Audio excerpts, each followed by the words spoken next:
अस्सलाम वालेकुम दोस्तों, आज की बहुत अहम खबर मैं आपके लिए लेकर आया हूं दोस्तों।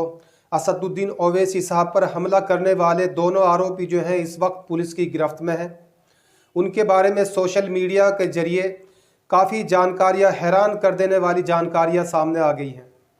असदुद्दीन ओवैसी के काफिले पर हापुड़ टोल प्लाजा पर हमला करने वाले दोनों आरोपियों को यूपी पुलिस ने गुरुवार को ही गिरफ्तार कर लिया था, लेकिन उनके बारे में अब तक अलग अलग जानकारियां सामने नहीं आई थी और अब सामने जानकारियां आती जा रही हैं। ऑल इंडिया मजलिस-ए-इत्तेहादुल मुस्लिमीन MIM के प्रमुख असदुद्दीन ओवैसी साहब पर हमला करने के लिए सचिन और शुभम नाम के दोनों आरोपियों को गिरफ्तार किया गया है। आरोपी सचिन पर पहले ही से एक और 307 का मुकदमा दर्ज है, यानी कि ये पहले ही से गुंडा है। ADG law and order Prashant Kumar ने शुक्रवार को बताया कि ओवैसी साहब पर हमला करने वाले दोनों आरोपियों के खिलाफ FIR भी दर्ज हो चुकी है। इसमें 307 का मामला हत्या की कोशिश की धारा लगाई गई है।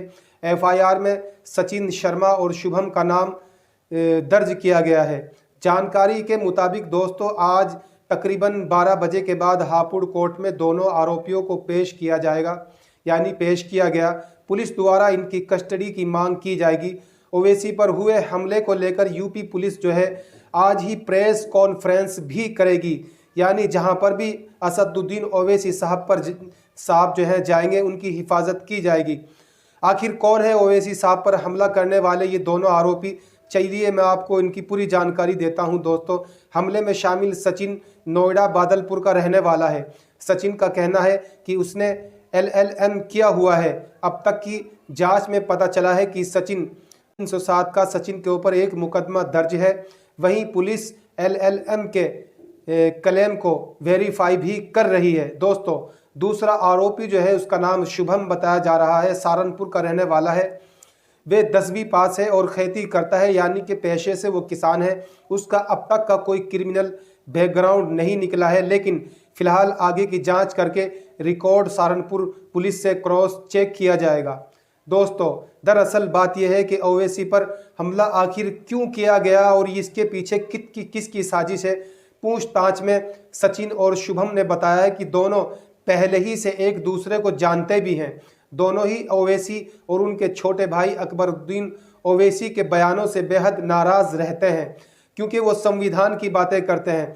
फेसबुक, ट्विटर, सोशल मीडिया पर ये ओवैसी के भाषण सुनते थे और उनसे बेहद नफरत भी करते थे।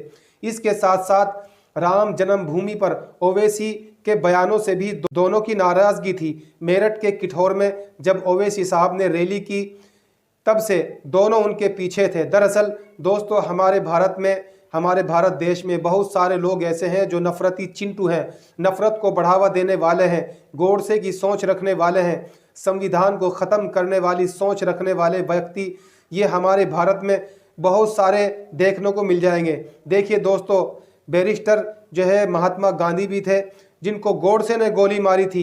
दूसरे जो बैरिस्टर हैं इस वक्त जो है पूरे भारत के अंदर एक जाना माना चेहरा है, पूरी दुनिया उनको जानती है, जिनका नाम है बैरिस्टर असदुद्दीन ओवैसी साहब। ये भी बैरिस्टर हैं, लेकिन ये गोडसे की विचारधारा वाले ही लोग हैं जिन्होंने उनके ऊपर गोली चलाई है।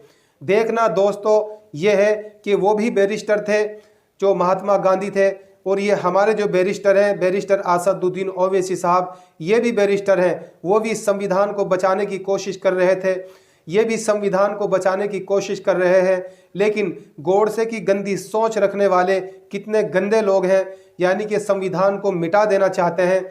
जो लोग गरीबों की बात करता है, पिछड़ों की बात करता है, दलितों की बात करता है, यानी कि जिस तरीके से भी हो सके, यानी कि एक सेकुलरिज्म रखने वाली सोच की बात करता है, उसी के पीछे ये लोग लग जाते हैं। लेकिन दोस्तों, खुदा जब किसी को बचाता है तो वैसे बचाता है जैसे कल असदुद्दीन ओवैसी साहब को बचा लिया।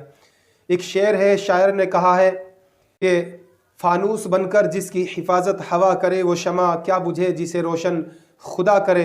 तो खुदा ने इसको रोशन किया हुआ है। इस वक्त सिर्फ उत्तर प्रदेश में ही नहीं दोस्तों, पूरे भारत के अंदर जो है इस वक्त जो है ये चेहरा एक जाना माना चेहरा हो चुका है, बैरिस्टर असदुद्दीन ओवैसी साहब का।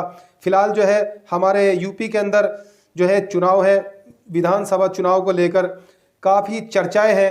दोस्तों। और ये पार्टी जो है उभर कर सामने आ रही है, MIM की जो पार्टी है। और काफ़ी लोगों का जो रुझान है असदुद्दीन ओवैसी साहब पर, यानी कि निगाहें लोगों की लगी हुई है। हर तरफ से एक ही आवाज़ आती है, असदुद्दीन ओवैसी जिंदाबाद, असदुद्दीन ओवैसी जिंदाबाद। जैसे कि साहिबाबाद में ले लीजिए, मेरठ में, गाज़ियाबाद में, हापुड़ में या किठौर में, जहां पर भी असदुद्दीन ओवैसी साहब जो है अपने पार्टी के कार्यकर्ताओं के बीच में पहुंचते हैं, वैसे ही दूर से ही नारे लगने शुरू हो जाते हैं और भीड़ इकट्ठी हो जाती है। ऐसा लगता है कि शायद बिल्कुल ही अब तो यहाँ से इनकी सीट पक्की हो चुकी, और इंशाल्लाह होगी भी, ऐसा होगा। दोस्तों, जैसी भी अपडेट मेरे सामने आती रहेगी मैं आप तक पहुँचाता रहूँगा। अब मुझे जाने की इजाज़त दीजिए। अस्सलाम वालेकुम।